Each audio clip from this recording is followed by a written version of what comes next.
Hi, my name is Al Terrio, and my topic for this week is that nothing is permanent in our lives.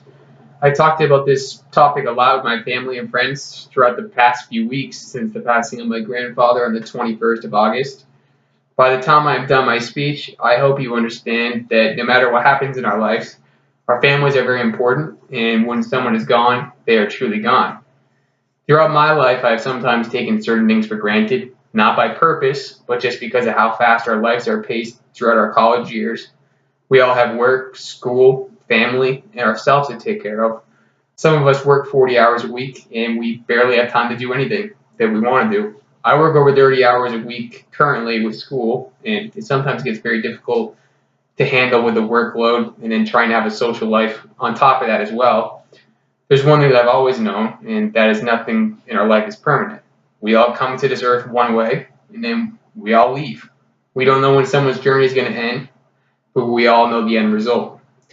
On the 21st of August, I got a call that my grandfather was in the hospital with an infection that no one knew about. They told me that he was most likely going to be okay, and that all he had to do was get through his surgery. I remember my heartbeat increasing faster and faster, as I had no idea what actually was going to happen that day. I had a bad feeling in my stomach, and I knew that he already had issues with his heart since I was a young kid.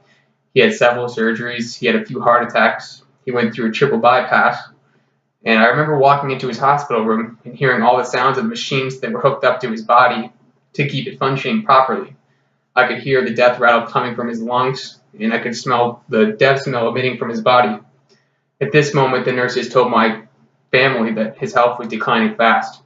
And I'll never forget the one thing that happened that day. I went up to him to say my final goodbyes, and I loved him. And I gave him a hug, and that was the last hug that I ever got.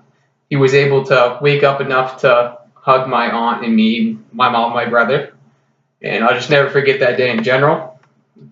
This goes back to the topic that nothing is permanent in our lives. No matter how long that you think that you have with somebody, you truly never know when they're going to go. They can be here one day doing just fine and loving life, and the next day they're in the hospital bed, which is exactly what happened that day with my grandfather. It showed me to never take anyone for granted and always to spend as much time with someone as you can because you never truly know when their time is up. Life is very fast, and some of us, including myself, don't take the time that we should to visit people that we love or to simply just call them and just tell them we love them because it means a lot to a lot of people. And in conclusion, nothing that is here stays here. Our families are very important, and we need to remember that. Life is a roller coaster, but we have to remember what we have, and in reality, who cares about us? Thank you.